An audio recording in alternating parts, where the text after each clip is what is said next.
Welcome to the Life Hacks Show. Life Hacks gives you proof hacks and tips for the best version of yourself. And here's your crash test dummy for a better life, Marcus Meurer.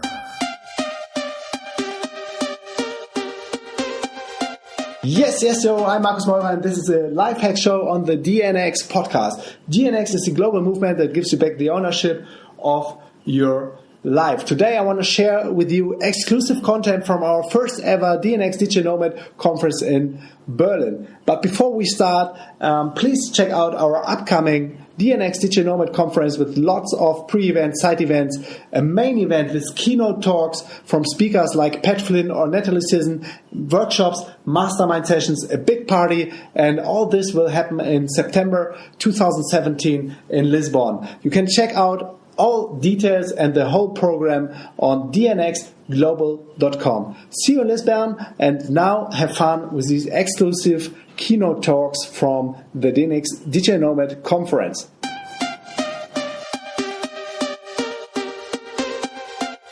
Yo, kennst du schon die Lagerbox? Für mich als digitaler Nomade einfach Gold wert.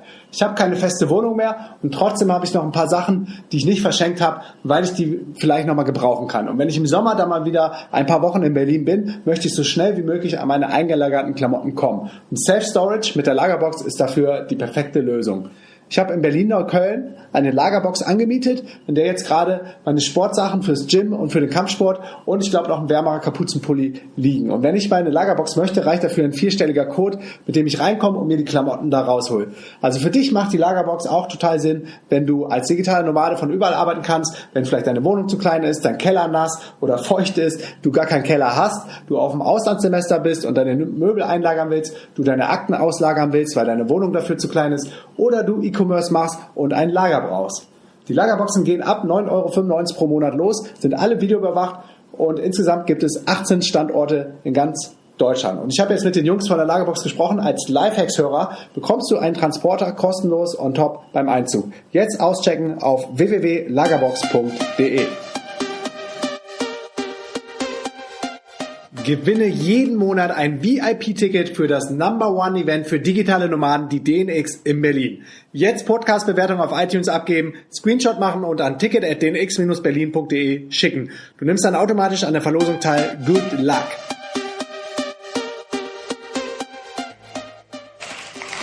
Hello, everybody. Thanks for having me here. Thanks for coming today. It's really early morning. I had to get out of bed a half an hour ago to run here. It's a little bit late. Didn't even have coffee, so, problematic. 2 years ago, 2015, like she said, I was in Amsterdam living in an apartment. I had my own YouTube business, was making like $2,000, $3,000, $4,000 a month so I could pay my rent. I just graduated from university with a master's degree, and all my friends had 9-to-5 jobs, and we didn't hang out anymore because everybody was working in the day.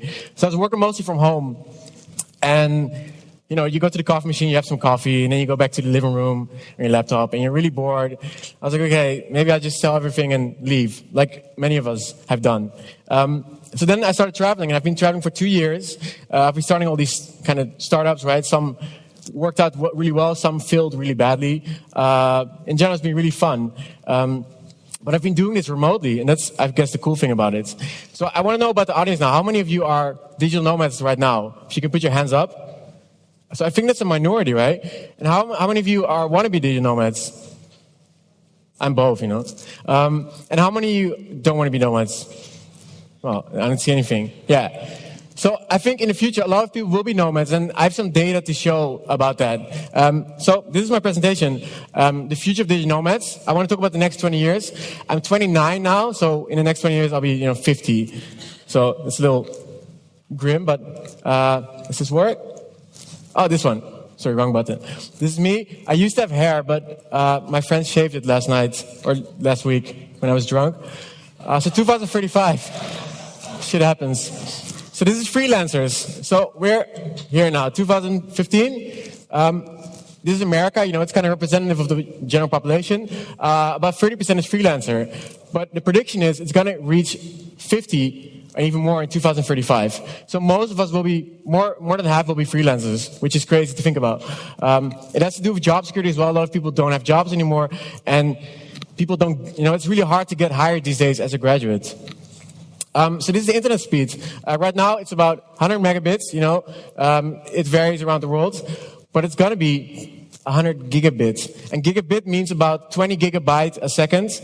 So it means I can download all my backups, all my photos that I ever made in about a minute. So it's really fast. And I can do that on mobile, and that's the big thing, 6G, sixth generation telephony, which means I have a smartphone where anywhere in the world I'll have super fast internet, 10 to 100 gigabits a second. Even in Bali, I go to Bali a lot. Bali internet is a joke. Even in Bali, we will have good internet, finally. So this is another thing. You're like, why is he talking about marriages? Well, current marital status in America and the West is decreasing rapidly. And in 2035, less than half of the people around us will be married. And that's crazy to think about, because it used to be the traditional thing, right? Getting married, getting a house, getting children.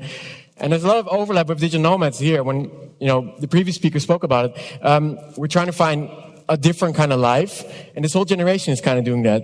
And it means also we're marrying less, we have more relationships, that kind of stuff. And why is this important? Because a decline in marriage mechanically lowers home ownership, because they go together. You marry, you get a house, right? You buy a mortgage, you buy a house, you get a mortgage, and you're stuck to that like 30 to 40 years.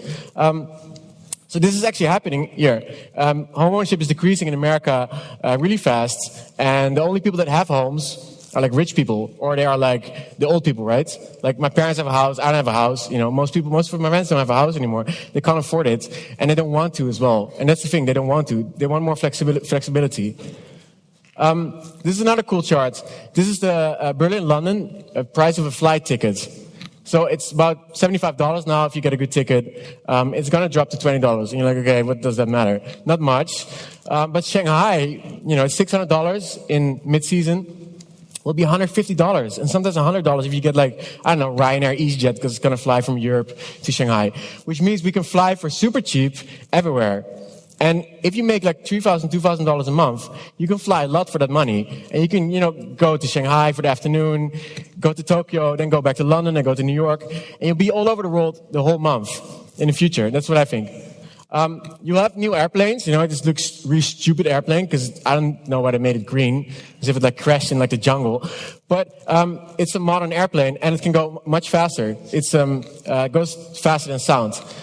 So we'll go fly to London in half an hour instead of 2 hours now. And what about Shanghai? 4 hours. So can you imagine you wake up and you get a message on WhatsApp, where's my friend? Oh, he's in Shanghai. Okay, I'll just go to the airport, fly there. And 4 hours later, you're having coffee with him at the airport. And that's really weird for me to even imagine. But that's kind of going to be the future, I think. So I just showed all this data. We have fast, cheap internet, fast, cheap air travel. So many freelancers. Everybody's almost a freelancer. Nobody's marrying, and, everybody's dating everything, Not everything, maybe everything. There's no ownership, so I only have a MacBook in my back, like us nomads, right? We move around the world. We don't own anything. Most of what we do is rent, Airbnb or hotels. We buy food, that stuff. We don't cook it. So what does that mean? Well, it means that, first of all, we're going to work from home a lot, like I did. Then we're going to be in the coffee shop, and we'll be like, my arm hurts. And then we get the idea, hey, I want to be a nomad. I want to go travel, You just start slowly, maybe visit your family in a different state or different country.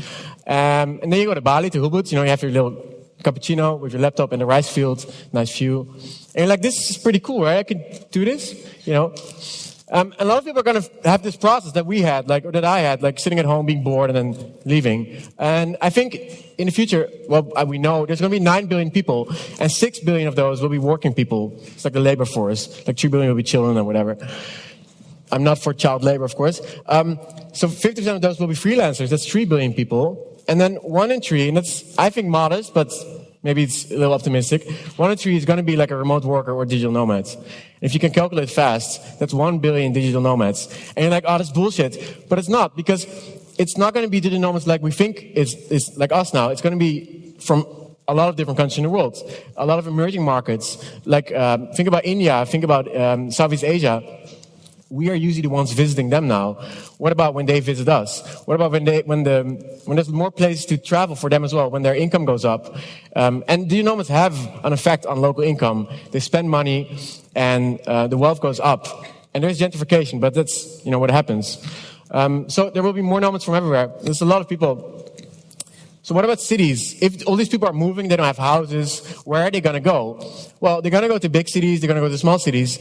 But the most interesting thing is that London, for example, has more to do, is more related to me to, for example, Tokyo and New York than to Birmingham. So the big cities in our countries are more related to big other cities than to cities in their own country, if you know what I mean. So small towns, I don't see, this is, I think Birmingham or something in London, they're not related at all. So cities are going to claim more power from the governments, and they're going to ask for maybe city tax and that kind of stuff, and they're going to be more powerful to attract these remote workers. Because you can do this as like Germany or Netherlands to try and attract digital nomads to your country, but why not just Berlin and Amsterdam or London, right? They are the ones that want to really get those people. And I don't really want to go to a small town in Germany right now, maybe in the future, but right now I want to go to Berlin, I want to go to London, to Tokyo, Shanghai. So they're going to claim a lot of power and tax from the government, and maybe we can, fly into Berlin, pay a nomad tax there, arrive, and that's it, right? Cities are going to compete for us tech workers, I guess.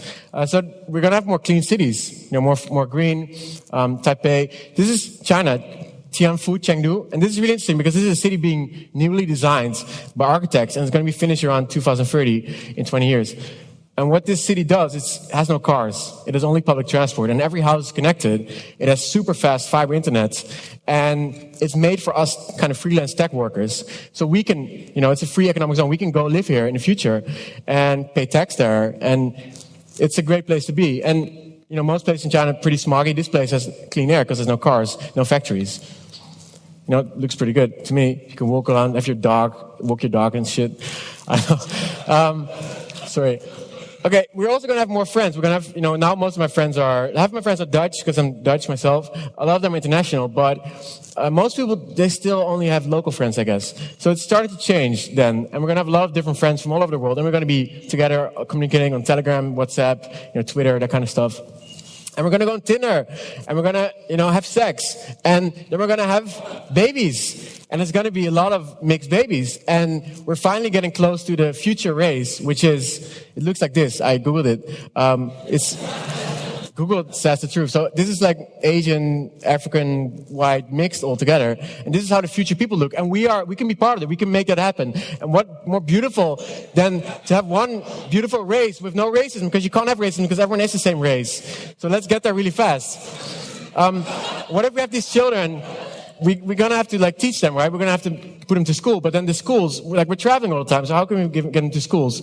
Well, homeschooling is really rising fast. And these children are learning at home. What about universities? These are really good universities. And you're like, I have to go there. I have to go to Delft. I have to go to Massachusetts or Harvard. I can't be a nomad anymore. Or our children can't be nomads anymore. But what is this? edX. It's online education with all the courses from these big universities. And it's already running. It's already successful. You can have all these courses. And I think it's almost free now. And you can get the stuff. There's local work group sessions where your children or us, if we're studying, we can go to local neighborhoods and have local work groups about edX there with teachers. So you have a little bit physical still, and you have a lot of virtual education as well. And so we can keep traveling with a family, because I always get the question, what about families and nomads? What about that? Well, this is it pretty much. So I made a site called Nomad List. Some of you may know it.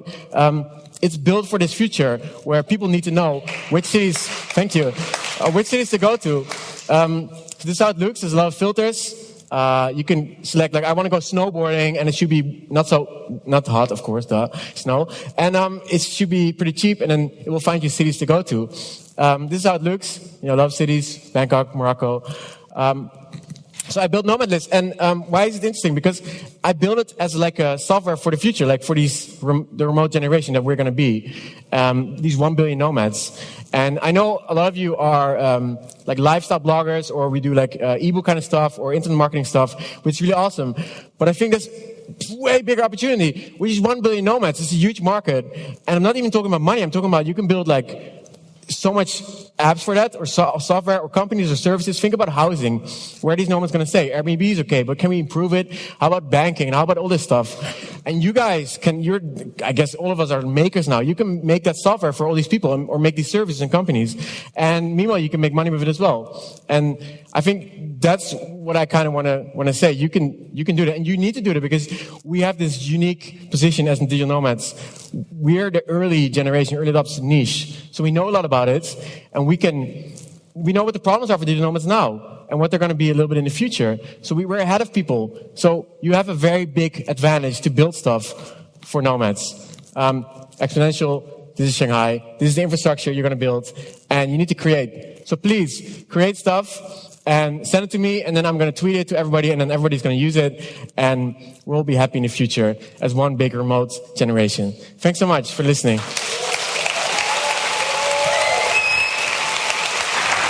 Thank you.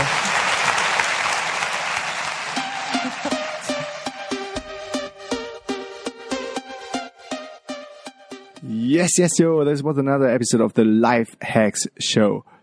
If you love what you're listening to and can use some of the tools and hacks we are sharing on the Life Hacks Show, I would be more than happy if you can give me a review or rating on iTunes. Follow me on facebook.com/Moira Markus and just ping me and give me some feedback that would mean the world to me. So long, have fun, peace and out.